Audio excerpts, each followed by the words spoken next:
Ο γάιδερον συνδουλίανατ και τον καλός. Όνειρον ήσεν, σ' όλον τον κόσμον να είναι γνωστός.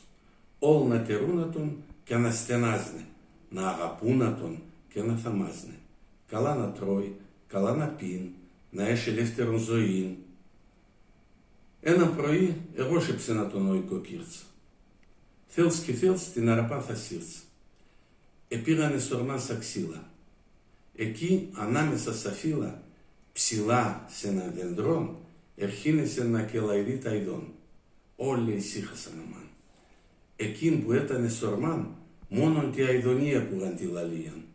Έξεν κι ο γάιδερον την τραγωδίαν, εθέλεσε να τραγωδεί κι ατός, και άμα έτσι θα είναι του γνωστός. Λαλίαν είσεν δυνατόν, ευάρκηξεν, εχπάραξεν τα ειδών. Έφυγαν τα χπαραμένων το πουλίν, ο οικοκύρτς επέρεν τη γαμσίν. Άλλο κι τραγωδίτε μέτρον ο φίλων, ηρεάσια τέντον μαύρονα στο ξύλον.